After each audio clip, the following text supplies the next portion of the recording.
I'm going to talk about a lot around what you as a team leader could do to enhance your productivity, enhance your results, get more done, and therefore increase your earning potential because you're getting more productive stuff done. And if you're not a team leader or a manager and you're aspiring to grow and move up the ladder and become take on more responsibilities at work, again, there's a section here about what can you do in order to do more and bring more value to the organization. And by bringing more value, you can increase your earning potential. So this is all about what you can do, not what others can do for you, what you can do for you in order to increase your earning potential. And I'm going to demonstrate today by sharing a few data and talking about some of the experiences that I've had. I'm going to share with you what I think some of the key areas are where you can spend your time and therefore leverage your time to earn more. So that's the focus of today. So can everybody see the slide that I've shown just now? Okay, so you've all got it. So let me just recap this. As I said in the promo video, we're going to focus on three areas. The first area is how can you increase your performance? Whatever you're doing, how can you increase your performance? Number two, how can you raise team engagement? So this is very much to do with if you're a team leader or a manager, or you want to be a team leader or a manager, what could you do to raise team engagement? And then thirdly, what is it that you can take on, you can ask for? I want to do more, give me more responsibility, and add value to those tasks that you're taking on. That's how you're gonna switch to what it is, the power that you have to earn more income. Just focusing on those three potential leverages or areas. And I would say all of those are linked to what you can learn as a coach through the coaching skills, the coaching mindset, and also the strength-based methodology. What could you learn from that in order to achieve those three things? So I believe that's the tool. Part of it is your mindset, and part of it is the skills you're going to learn as a coach. So before going into the process, there is one fundamental starting point to this. One fundamental starting point, and it applies to all of us. And it's this question: have you decided that you deserve more income? Have you decided, do you believe that you can add more value and can have more income and you deserve it? Have you decided that? Do you believe that? That's the starting point. You can learn everything you want, right? If that's not in place, you will inevitably stop yourself because you don't believe it. So you will do something to stop it. But if you believe it, you will go through this and push and get the extra income. So it all starts with how are you managing your mind? And I'm going to talk about a lot about that today, because at the end of the day, coaching and the coaching skills and the coaching mindset is about how do I master my mind? How do I sit behind my mind and manage it in a way where I get better results in my life, of which work is one of those areas. So in the context of today, I'm going to break down the coaching skills to three areas. And these three areas are very simply you becoming amazingly good at establishing and maintaining agreements. Amazingly good. So you go, if you're working for someone, you make sure you understand what's asked of you. If you have a team member, you make sure they understand what you're asking them to do, and align. Make sure you agree. So not just understand it, but you agree it. If you don't agree it, make sure you go into the next stage, which is your continuous coaching conversation. Make sure you have a conversation around where don't you agree, and get alignment. This foundation at the bottom of getting agreement is fundamental. It's one of the areas where we'll talk a little bit more about in a second. So the second part is your continuous feedback, continuous coaching conversation. And then the third part is the creation of accountability, is having accountability. That means when you agree to do something, you go and do it. If you've asked someone else to do it, you make sure they go and do it. Your role is to support them to go and do it successfully. So creating accountability is a fundamental area too. So there's 3 areas of coaching that I'm going to focus on today. And this is embedded in what I call the strength methodology. It's focusing on strengths when you're going through these 3 steps. So the focus on strength is it's a partner that sits right next to the skill sets and the mindset of coaching that you're applying. So let's go through those 3 things. So let's first of all talk about increasing your performance, right? So we're talking about increasing your earning potential. So the first point we said we're going to cover is increasing your performance. So what do I mean by increasing performance? For me, performance at work means that you do tasks in a way that you produce a positive outcome. And those tasks are tasks that add value to you, the team, the organization. So if those elements exist, you're going to rock it in terms of having a higher performance at work. Your boss will notice it. If you're already a boss, your boss will notice it, right? You'll always have a boss, right? Somebody who's kind of leading you. And if you're working for yourself as a coach, then increasing your performance is directly linked to the partners, your clients. So it's doing those very things, those tasks really well and adding value to your clients. And in essence, they will determine whether you're performing, right? And if you're increasing your performance, your clients will pay you more. So whether you're working in a company or you're working for yourself, this applies. And this is a personal development journey I've put together.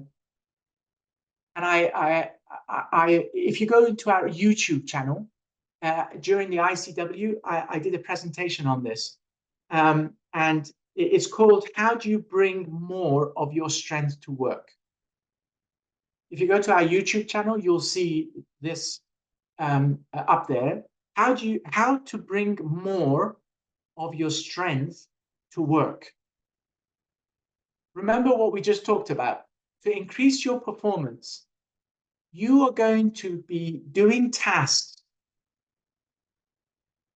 that are going to add value to the team and organization. And you're going to do those tasks exceptionally well. You're going to get positive outcome consistently doing those tasks. That means you are in your strength.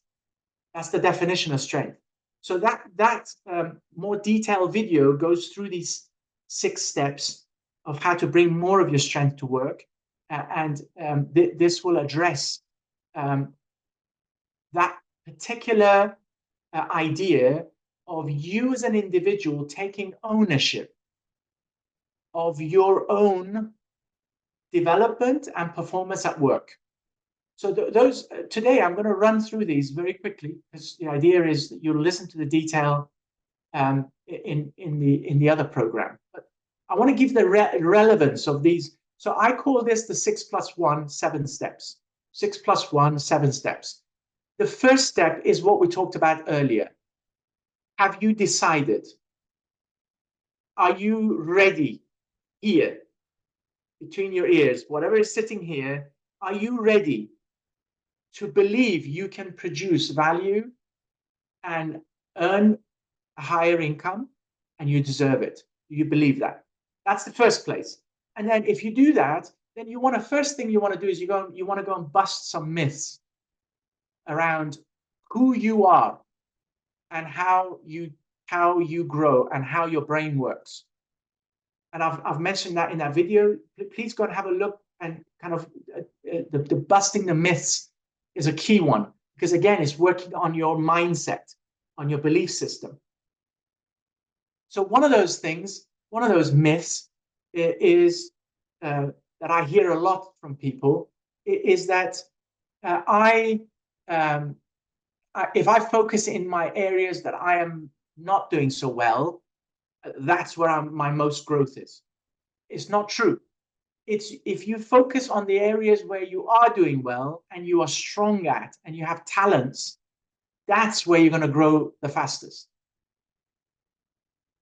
And that takes you to the next step, which is the self-awareness. So we have a strength workshop, which we have in all our programs, and you can come and attend and understand what your dominant talents are, understand what that means in terms of building strength, and then go and apply it at work. The next step is how do you go and maximize those strengths? So now you know the tasks that you have talents behind. How do you go and maximize those strengths? How do you go and invest and develop those muscles that you have, brain power? And then the next step is how do you stop weaknesses? How do you stop when you're getting into a problem? How do you stop when you're getting into a problem or a challenge? How do you stop that and manage that? And then next piece is where you speak up at work. Speak up means you learn the coaching skills and the mindset to go into effective communications. So part of the coaching skill set that ICF has put together, it starts with the mindset. It starts about who you are as a character. And then it goes into building relationships and trust, safety, making really aligned agreements. We've just talked about that. And then you go into how do you give feedback? How do you observe? How do you ask powerful questions? How do you raise the awareness of your boss that if they change this for you, they win and you win? So by speaking up, I'm referring to a very specific skill set around how do you communicate more effectively?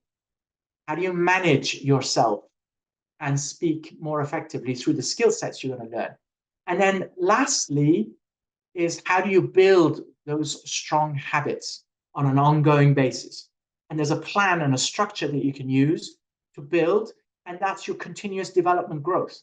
So this process is a fundamental process for anyone who wants to enhance their capability, produce more consistent positive outcomes, and select tasks that align with their power, their talents, and therefore make extremely significant value add to the business.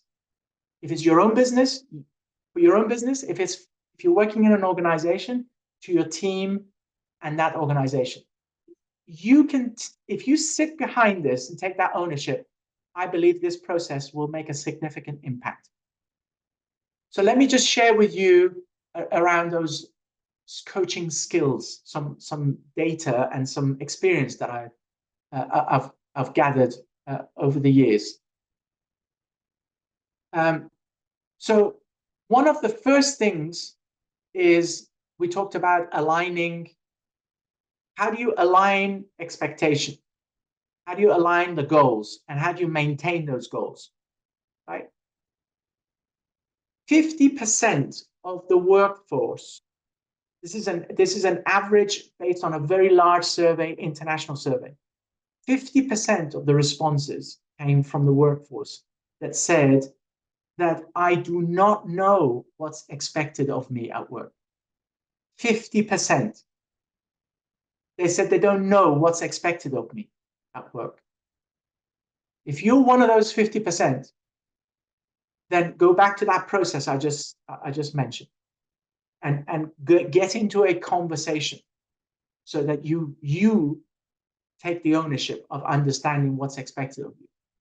Even if the manager is supposed to be giving you that information, you can also take ownership and go and ask and get clarity on that. Find ways of doing that. And I believe that coaching mindset and the coaching skills help, certainly help me. And I believe it helps you in making that clearer. What are we supposed to go after? What's the end game? Make that clear. The second part, this is the other shocking outcome. Less than a quarter of the people that were talked to, they said that their managers talked to them about their strengths. That means that there's an opportunity lost so that the manager can allocate tasks where the individual is strong in doing, because they haven't asked and they haven't talked about it. Again, if your manager is not doing it, you do it. If you are a manager, go after this. Start asking questions about what the individual feels that there is their strength, and follow them through and give them more of that. And then lastly, we talked about this thing about accountability, right? 60% say their managers do not hold them accountable. That means the manager says go and do something, and then they don't follow up. And basically, you're left on your own. Now, those managers that do follow up and hold you accountable for your performance, they are 2.5 times more likely to increase your engagement at work. If you're more engaged at work, you will perform better. You will bring better results. So this data says there's a huge opportunity, and it starts with us. It starts with us taking that ownership. And if you're a manager, it starts with you as a manager to understand where the leverage is, those 3 areas of coaching we talked about, right? The expectations and goals, continuous feedback in the communication, and then the accountability. Those are the 3 areas that we can start with and have that strength focus. So we talked about engagement. The next piece is about how can you raise engagement, raise team engagement? How can you raise your own engagement at work? And this is the, if we talk about, the one thing, if you were to do the one thing that would make the biggest difference, is this question. At work, what is it that you can do for most of your working hours that is what in the area where you bring positive outcomes or where you are good at? So if you're a manager in the group, my question to you is, how much do the people that work for you, how much are they during a day spending on tasks that they're good at, that they have the talent and strength? What is that? If you go and find that out, you'll find that the results show that today, 2 out of 10 people say that they are most of the working day, they're doing tasks that they are really good at. and it's their strengths. Again, there's a huge this is like every day. So this is what they do on a daily basis. So the strength-based development that we've incorporated in our programs, the idea of that is taking the survey results that says 73% of the people that are asked this question are saying that they are playing to their strength every week. Converting that to 73% are saying that they're playing to their strengths every day. That's the strength-based development journey that we've incorporated, because that shift directly means that you will be working on tasks that you will bring higher added value and positive outcome, and therefore increase your learning potential. So how does engagement link with this continuous feedback and continuous conversation and the coaching conversation? So if on a daily basis you seek feedback, then the results, the 47% of say I feel engaged. So the workforce wants this direct and continuous feedback. And if you're part of that workforce, you probably want it too. So you're going to ask for it if your manager is not giving it to you. You're going to ask for it. If you're a manager, put this in your structure so that you have that. You ask this question, ask for feedback and give feedback. So that takes us to, so what's the benefit of this?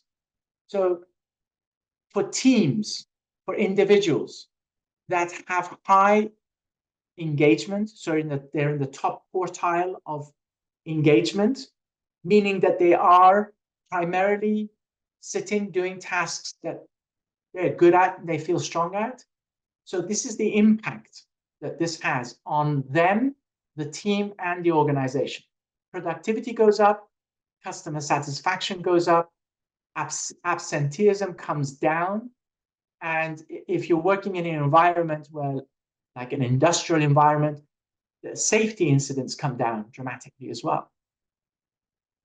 So this is all data that supports the whole concept of individuals doing tasks that they're good at, that they're strong at, they're using their talents, and they're doing that most of it every day.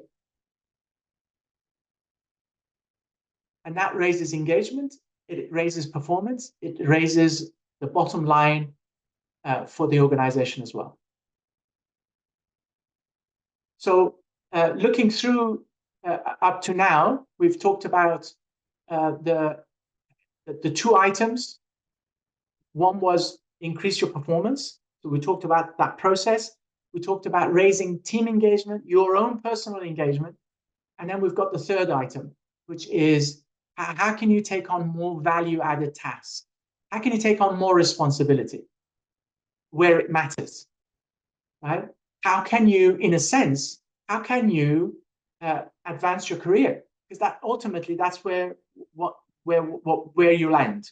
You will advance your career by doing that.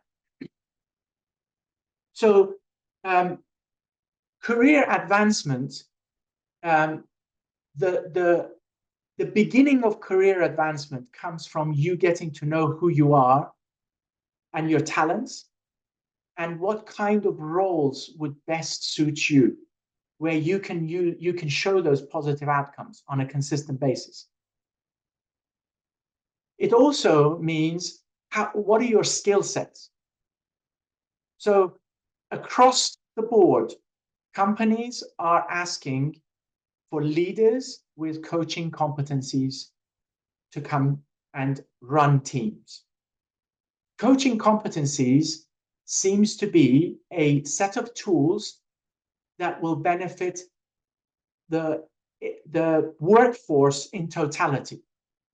In particular, for the managers and leaders, because they're going to show they're going to be the role models, showing how this is done in order to increase the performance of the team. But in an organization, individuals can learn this and learn the coaching skills in order to be able to make an influence more effectively, negotiate effectively. And part of the story behind coaching skills is you understanding who you're talking with. Who are you talking with? And if you understand the other people, you'll be able to speak with them in a way where you could influence them most. And in a strength-based development, the area of focus is, what am I listening for when I speak to you? What am I listening for so that I understand your needs more? And if you get that skill of understanding other people's needs more, the strength-based development, and you put it next to the how you're listening, how you're observing, what questions, the open-ended questions, the feedbacks, the requests that you can make. If you can put all those skill tools next to each other and you start building that through what you do today, you will achieve more at work. You will stand out at work, and therefore you will advance at work. Whether it's in the same company or externally with another company, that doesn't matter. If the company that you're working with is not ready for your advancement, but you are ready, somebody else will come and find you. And that's the next set of results I want to share with you. When we look at the strength-based coaching culture in organizations, those organizations that have this in place, they're classed as high performing in the industry. They're classed as high performing. They have an increased employee engagement score. Their employees are more engaged, not surprisingly, right? Because they're applying the strength-based coaching. The team leaders are applying that. So the employees are more engaged. Not surprisingly, that they retain the high performers. They don't want to go somewhere else. That's the organization that they feel that matches them. And that's not necessarily on income either. There are people that will be given higher income to go somewhere else, and they look at that organization, they say, no, if I go there, I'll get more money, but actually they don't have the culture to develop me where I can grow the fastest and be my best. So the high performers stay more. And then look at this, more successful at attracting talent than competitors.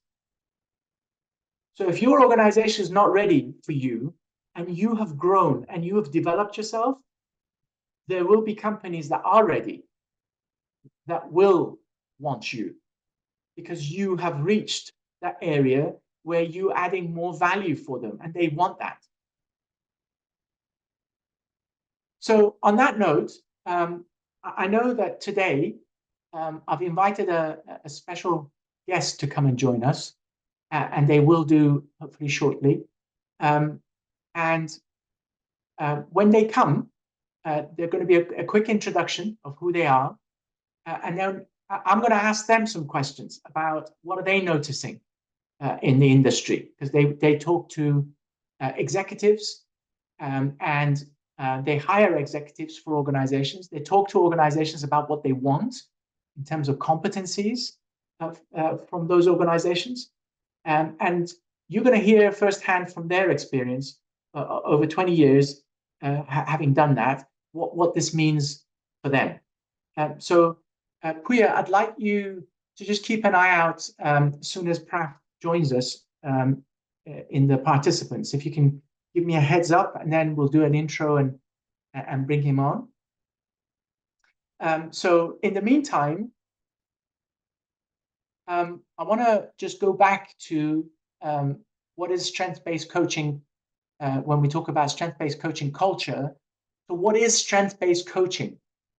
So let's get this definition on the table so we understand what we're talking about.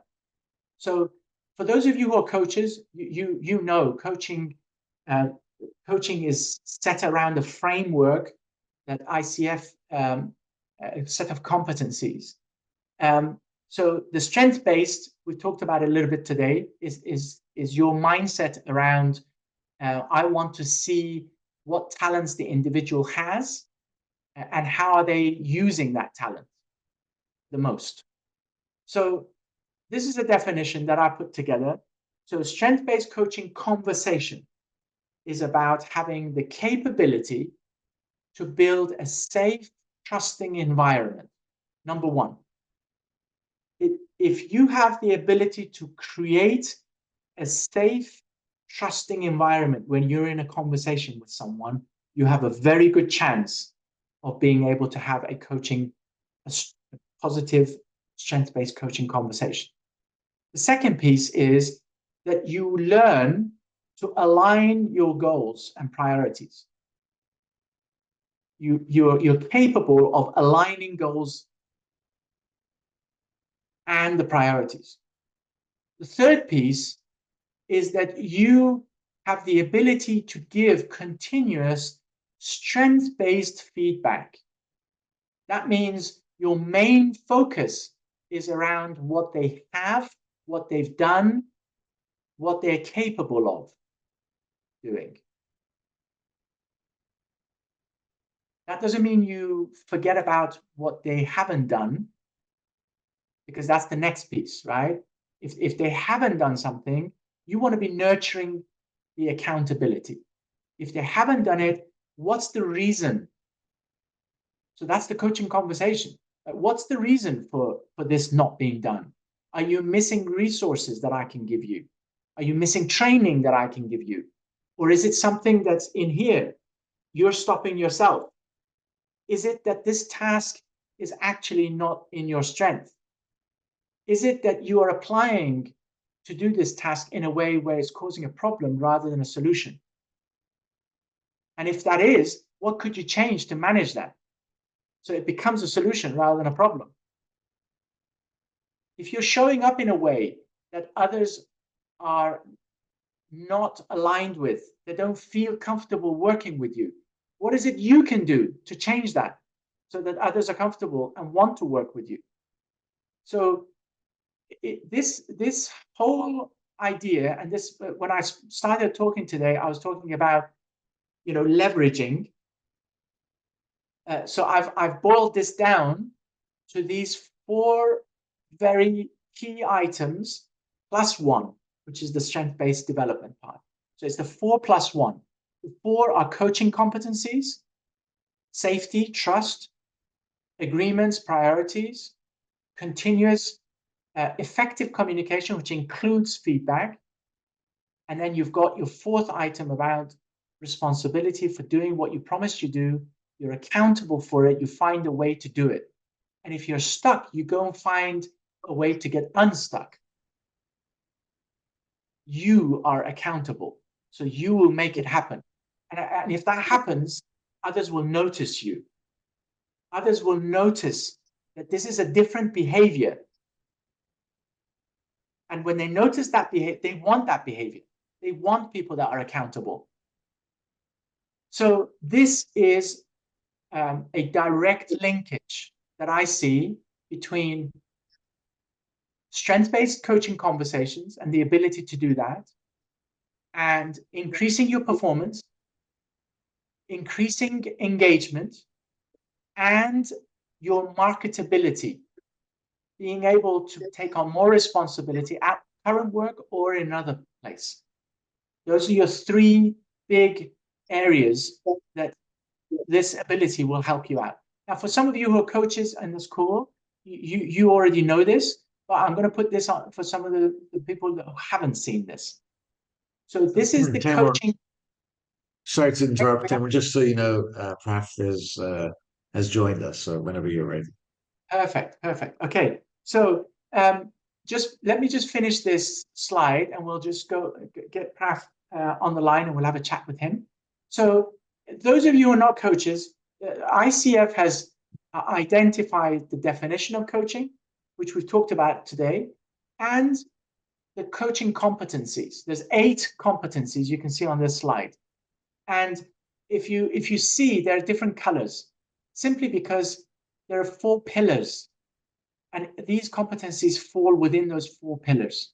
And if you look at this as a cycle that continues and interconnects, one of those pillars is about who you are, being an ethical human being, and having the coaching mindset, the belief system, and what you're doing to develop yourself to stay continuously strong in this process of your own personal development. And then the next piece in the blue colors is those competencies around how do you co-create a relationship with others. Fundamental before you start communicating is to how do you co-create a relationship. So it's about cultivating trust and safety. It's about the agreements we talked about, and also being present, right? Being there, caring. And then the yellow-orange is how do you effectively communicate? So it's that listening actively, it's the feedback, it's the observations, it's the questions, it's the requests, all those tools of how you communicate. And the reason why you're communicating is ultimately so that the individual sees within them more of their potential, sees within them more of what they can do well, and then push them towards the green part, which is how do you then go and facilitate what you've just seen as potential into active transformation, active change. So you're working on your own personal development so that you can put these new habits into place. So that's the kind of framework that the ICF has put together. And if you want to raise those abilities, you can go on to coaching education programs and develop yourself in that area. So it's time for us to go and talk to our friend Prav. So this focus here is, what are the companies saying? You know, what companies are searching for when they are looking for hiring. So I'm gonna just get rid of those slides. So Prav, welcome. Thank you for putting your time to be here. It's a pleasure. Thank you for having me. So I've known Prav for over 40 years. He's a very good friend of mine. And Prav has been, ever since he's left university, he has been focused in searching for executives and placing them in organizations. So my first question of you, or request of you, Prav, could you do a quick introduction of yourself, about the experience and where your focus has been over the last decades in this area? Yeah, thanks, Taimur. Basically, I have been a headhunter for the last 25 years, over 25 years. And as Taimur said, since graduating from university, I had a brief spell in the corporate world. But I have spent the last 25 plus years in headhunting, working for sort of global firms, but also boutiques. And then I also set up my own business, which was between sort of 2005 and 14. In fact, I've done that again now more recently, working in partnership with an American business. So yeah, that's my kind of trade, if you like, and line of business. And I focus exclusively on the technology sector. So these are software companies, hardware companies, telecommunication businesses. And these businesses can be small, entrepreneurial. They can be mid-size, and they can be global in nature. And typically, the roles have been senior executive leadership roles. So that's my kind of story awesome. In terms of executive search. Awesome. So lots of experience interviewing lots of different executives who aspire to either move into a new company. They may go geographically, move to another country. There's a lot of change involved. And the companies that are requesting for these executives have a certain profiles they look for, right? Perhaps so they approach you with a certain profile. So let me ask you this one question. what do the HR and the business leaders in these organizations demand from their new senior recruits regarding their ability to deliver effective coaching skills and mindset at work? Yeah, What do they demand?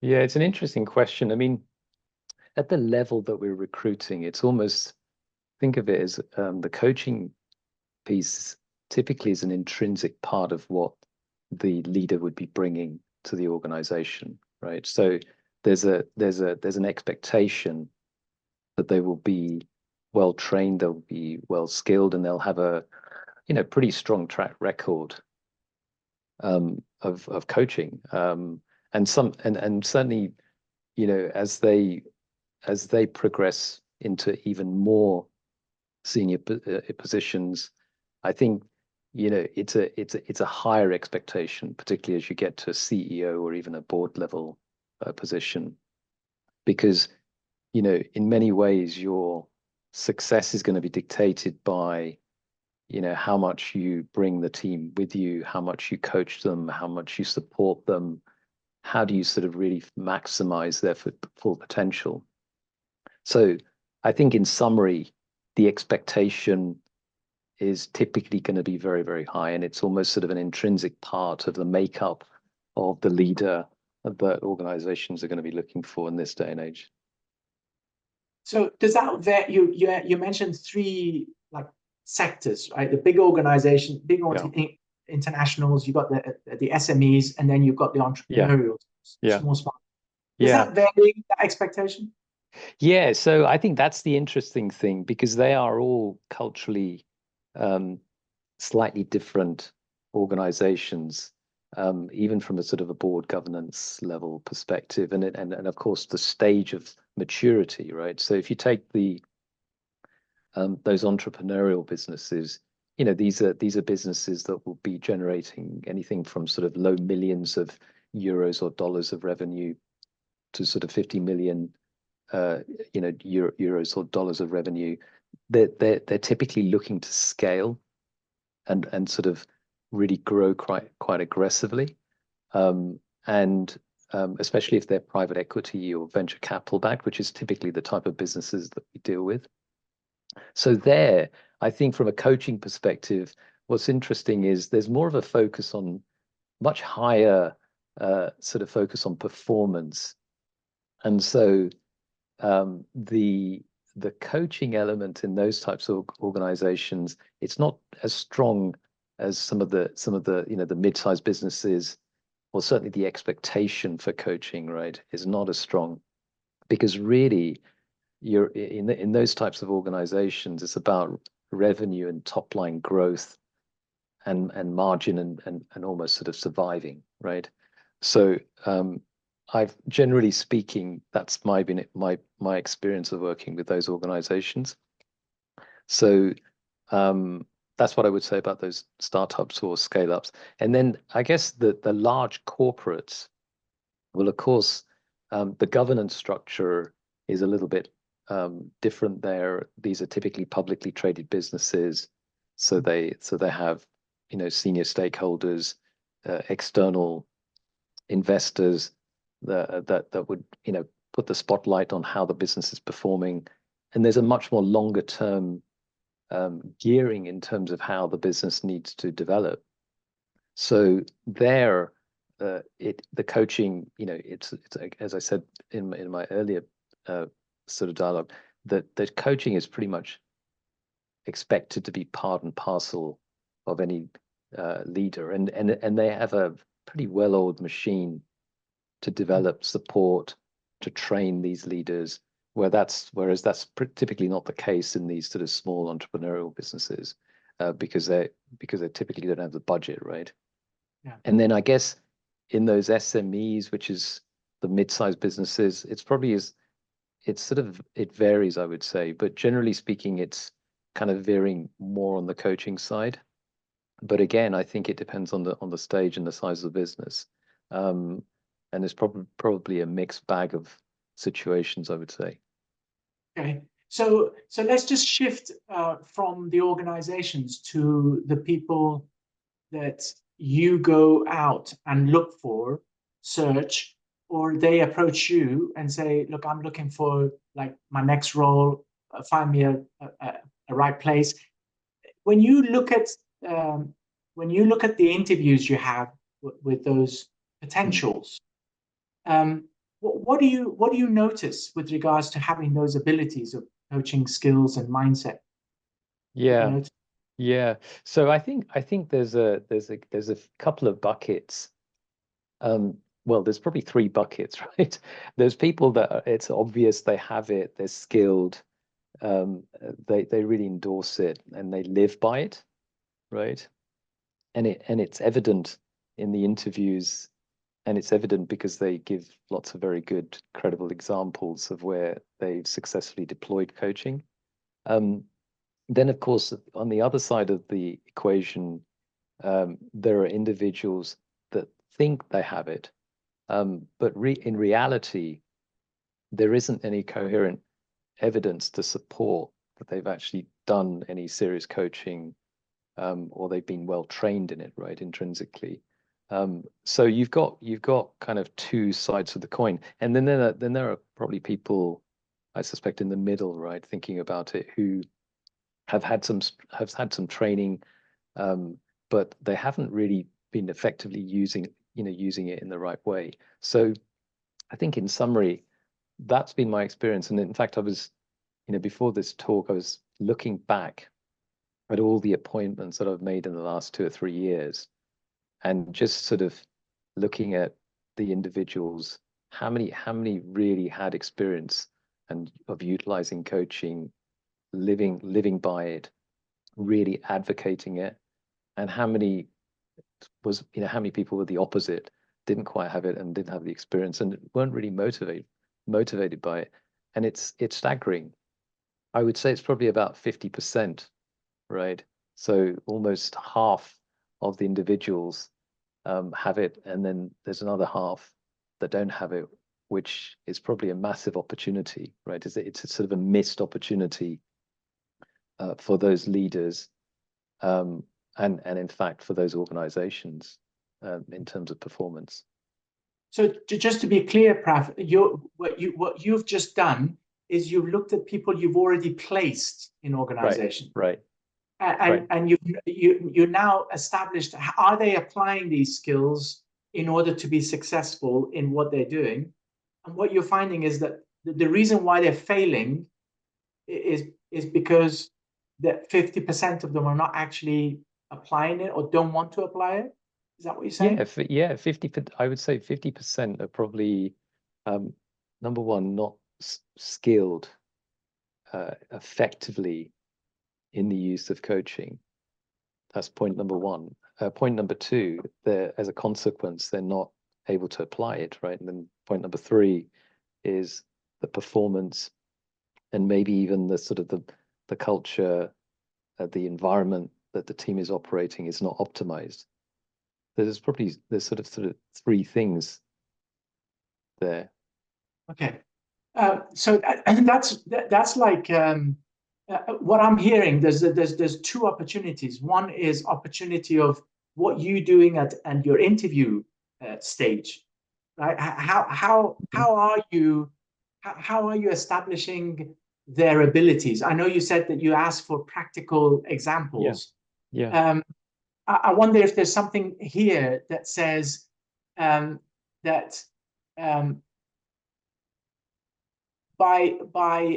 how do we know that this individual has actually, number one, been educated in some way, number two, they've been effective in applying that education? Yeah, exactly. So the way we do it is we ask them questions, right? So we test them, and there's a sort of a there's a sort of an assessment process that they go through.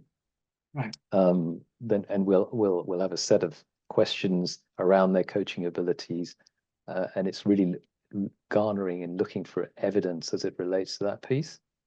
So there's an assessment piece that we do, but then when things get serious and when the candidate get appointed, they go through a pretty rigorous.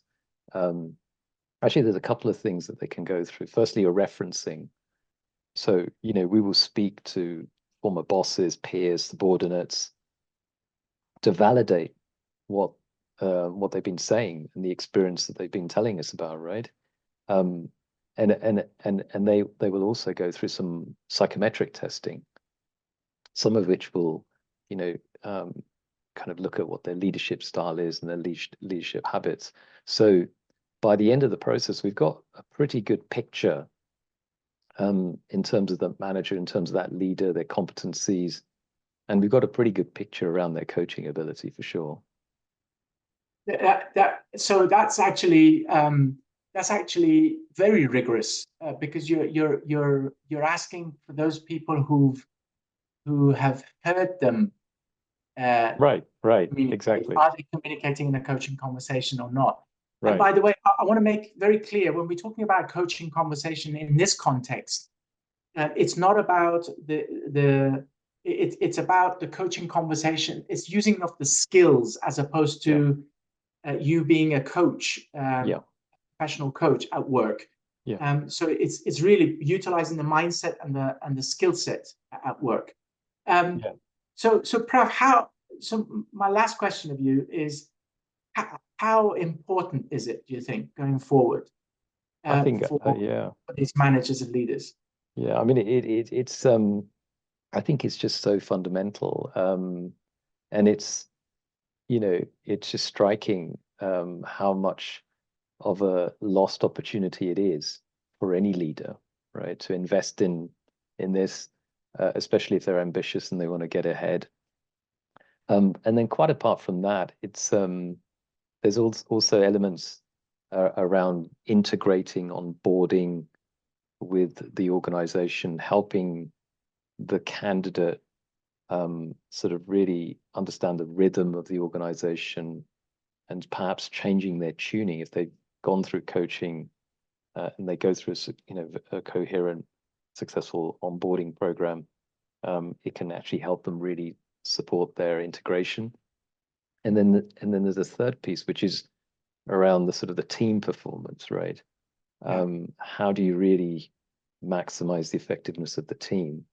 And again, coaching is a great vehicle for doing that. So there's a sort of an individual, obviously, developing, supporting, listening to the team individuals, but then there's also, how do you bring the whole team together and make sure that, as a team, you don't have 1 and 1 equals 2, you have 1 and 1 equals 3. Yeah, absolutely. ICF did a survey back in 2016, and then they repeated it again 2020. This survey involves going out to professional coaches as well as managers and leaders using coaching skills in organization, right? What they found between those two surveys, that the number of managers and leaders using coaching skills in organization has risen by 46%. From 2016 to 2020. So obviously, what you're saying is also being noticed by the surveys that have been done, and I believe this is increasing more and more as we speak, through those capabilities. And I think, I was just going to say, I think the maturity of organizations as it relates to coaching and how they're investing, it's as you've just said, it's just skyrocketed, or sort of really gone up quite significantly. So what you have, especially in these larger organizations, and some have been much more advanced than others, but they have real machines, right? Internal machines, which are focused on coaching.